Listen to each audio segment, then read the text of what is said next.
Buenísimas, buenísimas, buenísimas mañanas. Buenísimas mañanas de día de pereza, de fiesta.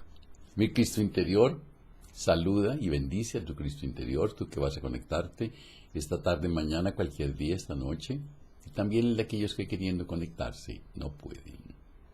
Hoy es lunes 15 de junio de 2015. 15 de junio de 2015.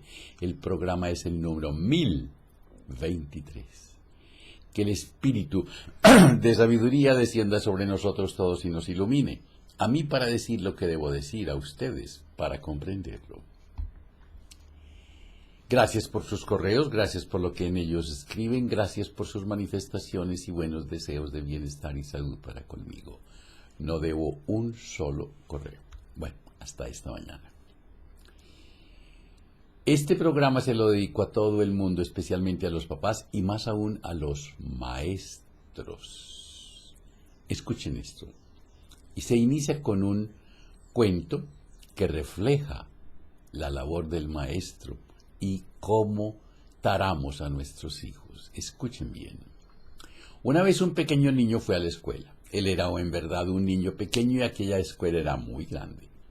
Pero cuando el pequeño niño descubrió que podía llegar a su salón caminando desde la puerta de entrada, se sentía feliz y la escuela ya no se veía tan grande. Una mañana la maestra le dijo: «Hoy vamos a dibujar». Qué bien, pensó el pequeño, a él le encantaba dibujar. Podría pintar muchas cosas, leones y tigres, pollos y vacas, trenes y barcos. Así que sacó su cajita de crayolas y empezó a dibujar. La maestra continuó diciendo: «Vamos a dibujar flores». Qué bien, pensó el pequeño, a él le encantaban las flores y comenzó a dibujar algunas con sus crayolas rosadas, naranjas y azules. Pero la maestra le dijo: «Espera hasta que yo te muestre cómo». Esta era roja con tallo verde. «Aquí está», dijo la maestra, «ahora puedes comenzar». El pequeño miró la flor de la maestra, luego miró la suya. A él le gustaba su flor más que la de la maestra, pero él no dijo nada. Tan solo volteó su hoja e hizo su flor similar a la de la maestra. Era roja con tallo verde. Otro día, cuando el pequeño ya abría la puerta por sí solo, desde afuera la maestra dijo: «Hoy vamos a trabajar con plastilina». «Qué bien», pensó el niño, «me encanta trabajar con plastilina. Él podría hacer muchas cosas con plastilina, culebras y hombres de nieve, elefantes y caminos». Comenzó a hablar y a pellizcar la barra de plastilina. Pero la maestra dijo: «Espera, aún no es la hora de comenzar». Y ella esperó que todos los demás estuvieran listos. Sucedió que su familia se mudó a otra ciudad y el niño tuvo que ir a otra escuela. Esta escuela era aún más grande que la otra y no había puerta de afuera a su aula. Tenía que subir algunas escaleras grandes y pasar por un corredor largo, pero para llegar a su salón. El primer día que el pequeño estaba en la escuela, la maestra dijo: «Hoy vamos a dibujar». «¡Qué bien!», pensó el niño, y esperó hasta que la maestra dijera qué hacer, pero ella no dijo nada. Tan solo caminaba por el salón. Luego la maestra se acercó al pequeño y le dijo: «¿No quieres dibujar?». «Claro que sí», dijo el niño. «¿Y qué vamos a hacer?». «No sé, hasta que lo dibujes», dijo la maestra. «¿Y cómo lo haré?», preguntó el niño. «Como gustes», respondió la maestra. «Si todos dibujan lo mismo y usan los mismos colores, ¿cómo sabré quién hizo qué y cuál es cuál?». «No sé», dijo el niño, y comenzó a dibujar una flor roja con tallo verde. Nos domestican, como dice Miguel Ruiz, nos domestican. Ahora sí, entremos en materia. Hoy por hoy, la mente de un estudiante está recibiendo información diaria y en forma continua, pero jamás en la vida se detiene un momento tan siquiera a pensar por qué o para qué recibes información. El estudiante vive realmente una vida mecánica y solo sabe que tiene que recibir información intelectual hoy y que deberá recordarla, almacenándola en su infiel memoria hasta el día del examen. Información y formación deben ir a la par, codo a codo, pero ¿de qué tipo de información y de qué tipo de formación estamos hablando? Los instructores son encargados de enseñar a los estudiantes a ser creativos, pero si ellos no han hecho contacto con la ciencia del alma, ¿podrán facilitar la creatividad? La creación es un acto, pero producir la especie se necesita de un hombre y de una mujer.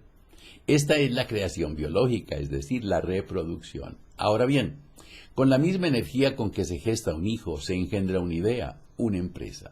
Esta es una forma creativa que también es recreativa. Hay un goce, un deleite, pero más sutil. Es necesario, por lo tanto, conocer la ciencia del poder creador de la mente superior. De acuerdo con la identificación que el individuo desarrolle con los centros o vórtices de energía creadora inferiores y superiores, la creación le hará evolucionar o retardar su progreso. Cuando el artista o creador se identifica con la mente sensual, su propósito creativo está dirigido al goce de los sentidos externos y poco a poco esta creación lo va llevando hacia el hedonismo y el egoísmo, pues su foco de energía es el cerebro animal. De otro lado, si se crea por aspiración hacia ideales luminosos, es decir, por acción de la mente superior, por la sensualidad suprema o por la intuición, se hace contacto con la auténtica fuente de la creación, el alma y el espíritu. La creación exterior que reproduce y mantiene las esferas de los sentidos externos está sujeta a un clímax y a una decadencia. Esto se puede observar en todas las civilizaciones. William Shakespeare, en su obra La Tempestad, dijo: el mundo está hecho con la misma materia con la que se hacen los sueños. El mundo es un sueño creador. Dormidos e inconscientes ante el poder de la mente superior, nuestros sueños se convierten en pesadillas y vivimos como rehenes de un mundo que es en realidad el eclipse del conocimiento. La mente superior transmite las ideas cánones del mundo arquetípico o divino, pero deben ser sensibilizadas mediante la intuición para que sean sueños transformadores y no pesadillas. Es decir, el hombre debe estar consciente de que es consciente. Los instructores deben despertar la conciencia superior para ayudarle a esos artistas en potencia, que es toda la humanidad, y participar de la imagen y semejanza de Dios, es decir, ser creadores. El modelo pasado, tradicional, era el utilizar la mente en una de sus cualidades inferiores, la memoria. De ahí el desmedido afán acumulativo de información que llevó en un principio a muchas escuelas ocultas a condenar unilateralmente a la mente, la cual en realidad debe ser solo un medio para la expresión del alma. ¿Recuerdan cuando nos decían: repita, no lo oigo, repita? La gran mayoría de los estudiantes solo se preocupaban por pasar el año académico, estudian para ganar el año, para ganarse la vida o para conseguir empleo, y casi ninguno se preocupa por el futuro de sus conocimientos. Los jóvenes de hoy rechazan el estudio, no tanto por lo que implica para ellos, sino por el método utilizado y por el tipo de instructores, que más bien son industriales de la educación que maestros o pedagogos. Muchos estudian porque no tienen nada que hacer en medio del mercantilismo diario. No tienen expresada la potencia de la creatividad y no disfrutan de su destino. Muchos estudian porque son obligados por sus padres a hacerlo, sin que se tenga en cuenta su verdadero interés o vocación. Mucha gente debe vender su mano de obra, es decir, su verdadera capacidad de crear, porque no tiene que hacer y no sabe hacer recreativo su destino. Está obsesionada con la materialidad de la sociedad de consumo reinante y piensa que sin dinero no podrá dar satisfacción a las necesidades primarias. La mayoría de las personas piensa que sólo lo que se percibe con los sentidos es realidad. ¡Cuán equivocada está! La gente internamente pobre, la que todavía no ha podido desarrollar su potencial creativo, tiene muy pocos valores espirituales y por ello vive intrigada, chismorreando, envidiando, y como consecuencia se va paulatinamente hundiendo en el hedonismo, en la inercia ciudadana.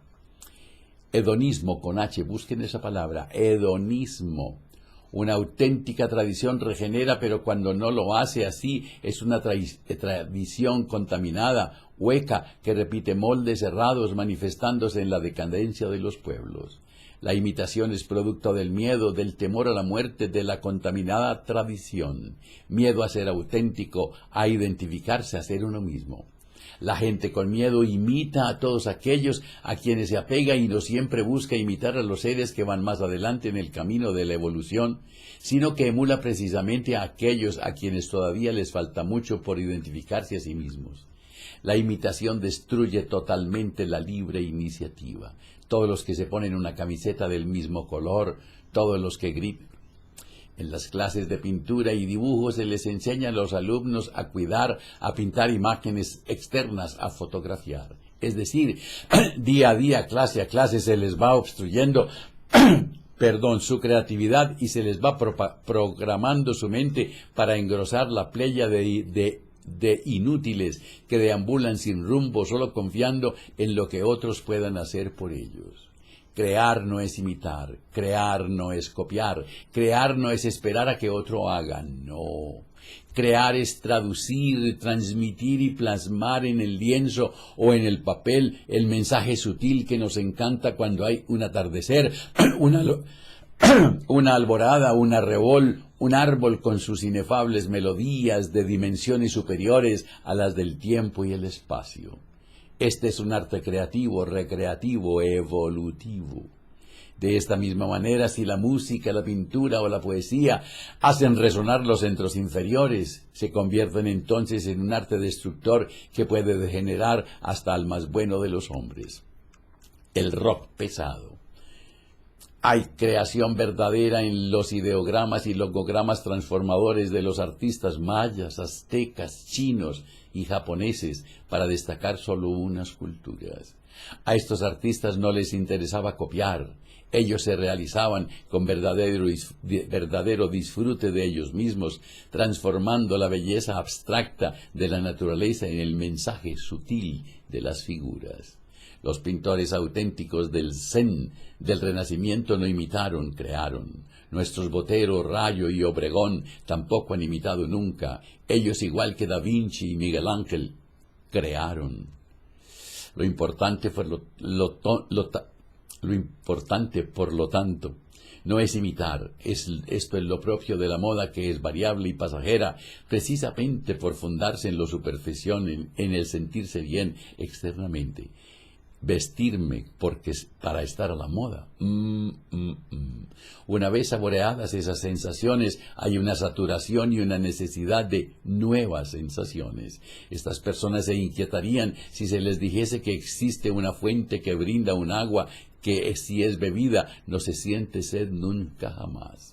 Hay que buscar sentir la profunda significación de la belleza y saberla transmitir, para lo cual se requiere la refinación de los sentidos externos de los sentidos internos. Pero también para ello se necesita que no haya miedo, apego a las reglas, a la tradición decadente, al temor al qué dirán o a la falta de aceptación por parte de los instructores. El arte de conocernos y moldearnos a nosotros mismos mediante la infinidad de oportunidades que nos brinda la creatividad es una opción para todo ser humano. Cada uno de nosotros tiene una responsabilidad que no se expresa únicamente mediante la poesía, la danza, la pintura, el teatro, la música, sino también mediante la expresión artística de nuestras vidas, en los cuidados a la familia, el hogar, en la costura, en el trabajo, sintiendo la viviente y penetrante presencia divina. Los alumnos deben desarrollar el poder creador sublimado en una cultura trascendente. Es fácil imitar el vicio, pero se requiere de esfuerzo, autocontrol y autoconocimiento para crear el arte transformador. Es urgente que los estudiantes aprendan a crear, pensar y sentir con libertad y orden. Es urgente que erradiquemos de las aulas el absurdo y castrador sistema todavía anclado en las coordenadas newtocartesianas del siglo XVII. Aquí hay que hacer algo,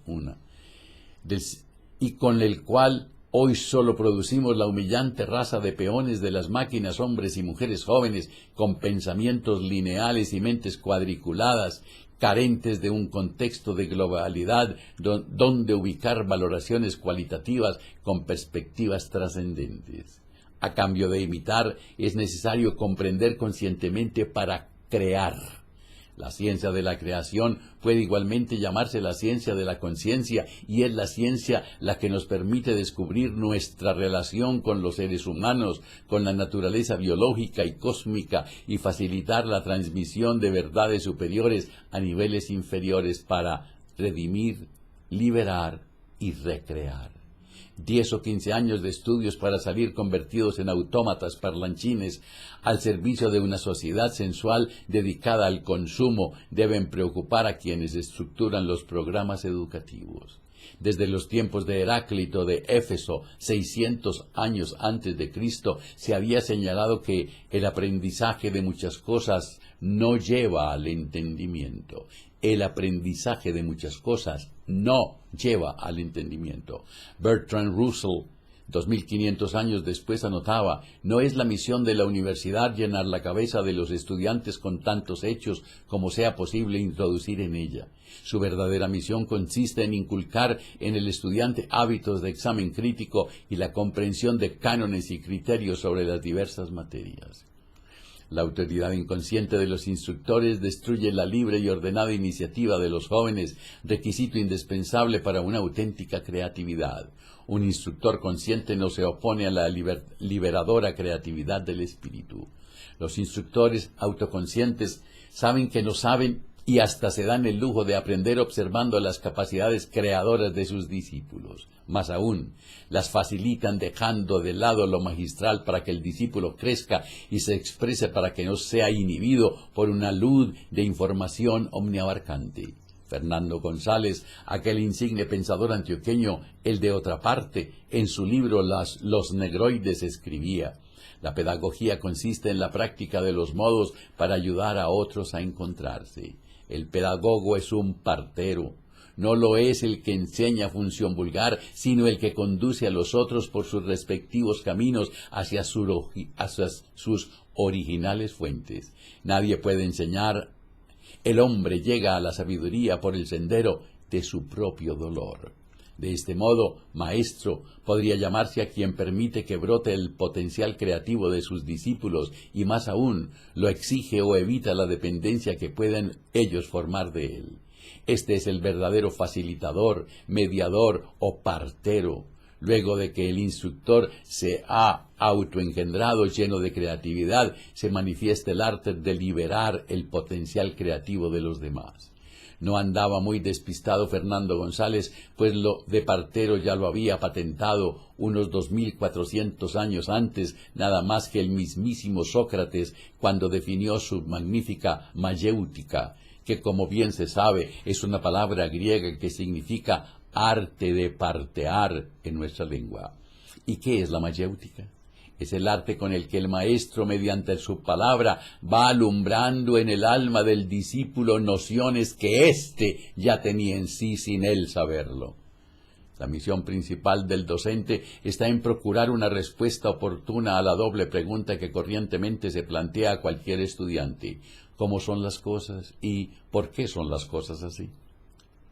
La respuesta al cómo es el inicio de la educación, es decir, un aprendizaje de artes, programas, técnicas, oficios, profesiones que transformen a la persona ineducada conforme a cierto modelo variable con las épocas y que le han de permitir sostenerse económica, política, religiosa y socialmente con decoro mediante dicha educación.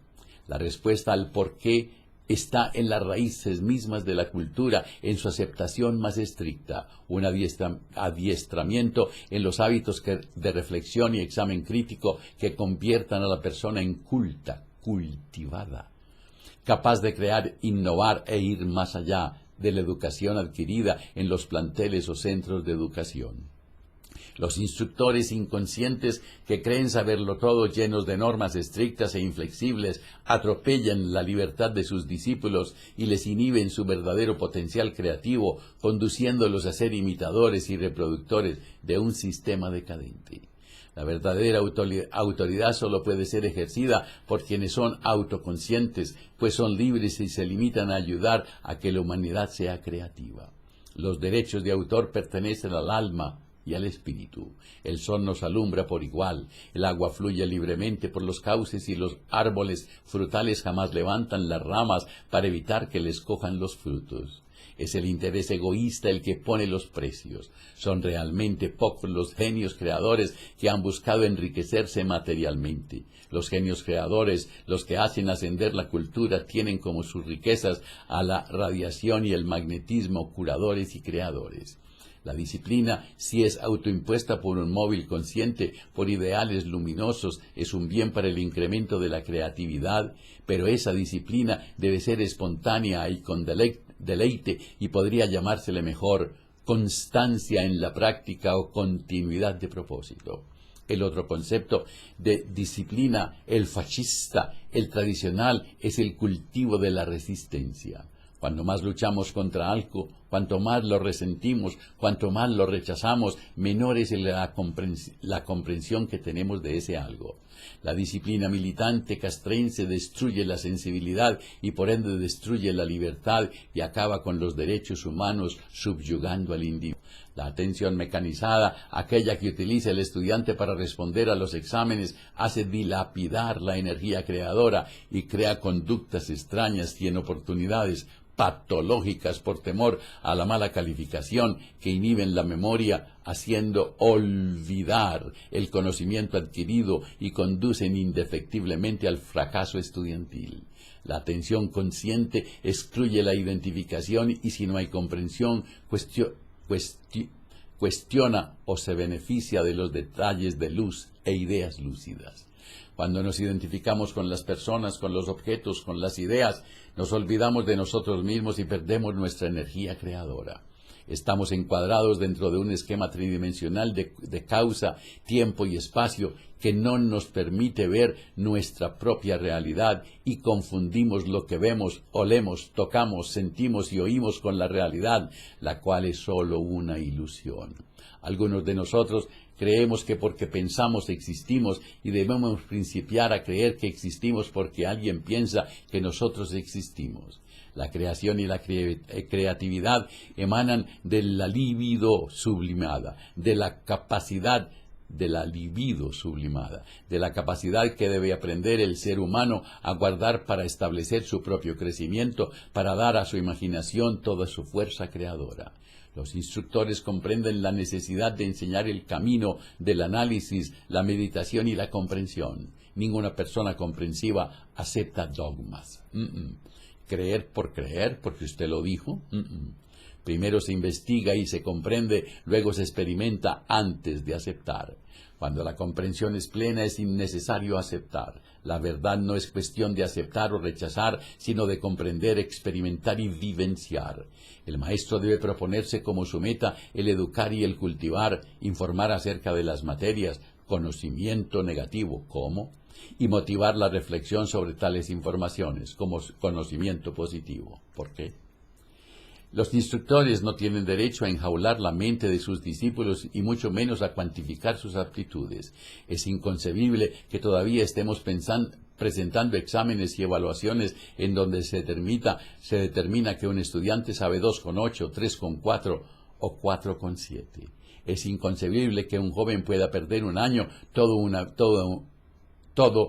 un año de vida y estudio simplemente porque obtuvo un 2,9 en una evaluación cualitativa de su inconmensurable poder mental, siendo dicha calificación valorada las más de las veces por conceptos subjetivos preñados de intereses personales y sesgados.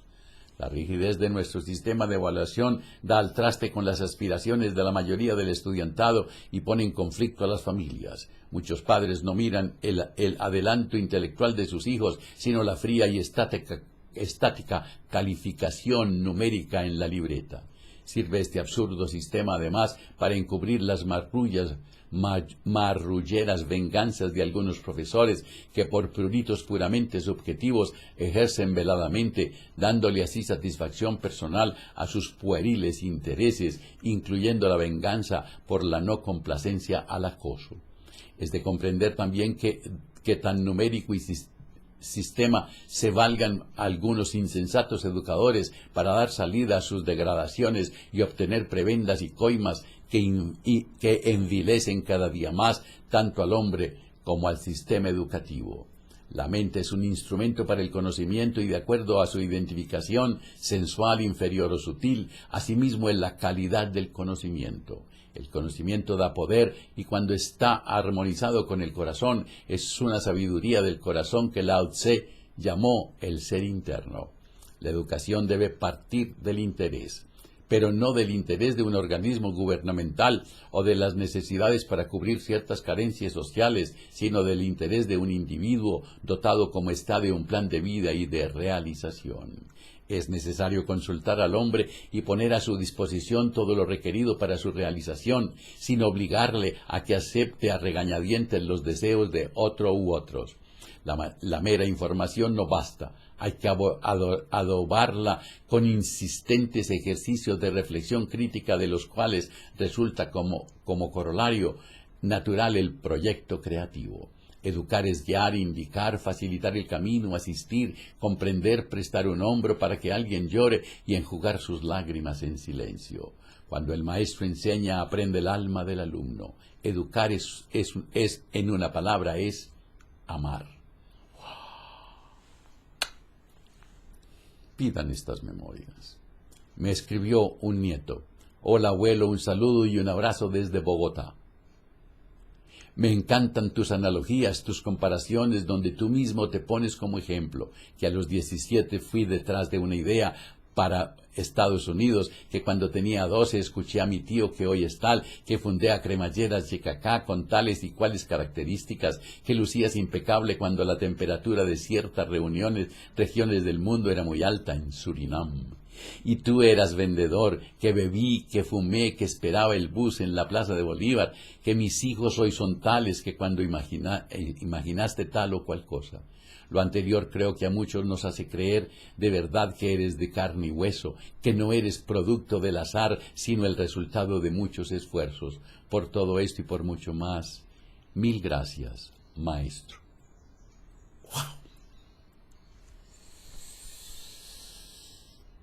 Y dice otro que me escribe diciendo, enhorabuena, te has convertido en el abuelo más importante del mundo, nunca nadie ha tenido tantos nietos y la familia seguirá creciendo día a día.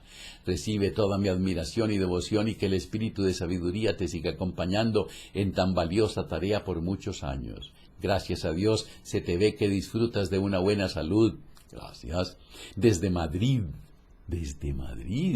brindamos por tu salud para que nos sigas acompañando y que el Señor nos conceda a todos los nietos el don de una buena inteligencia, el concepto del bien y buena voluntad de ejercitarte y que ilumine los corazones de todos para recibir los frutos de tu sabiduría y experiencia. Con todo cariño. ¡Wow! Gracias.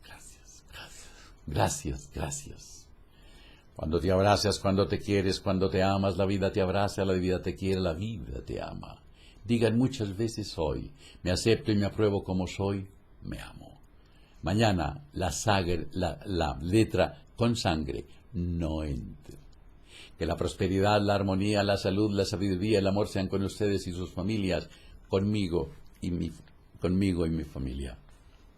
Si hoy tienes un momento de rabia, de celos, de desamor, de infortunio, invoca al espíritu de sabiduría, pídele que descienda sobre ti y cuéntale.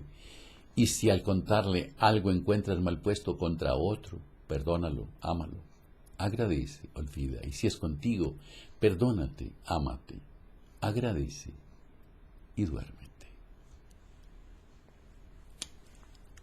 Hasta mañana.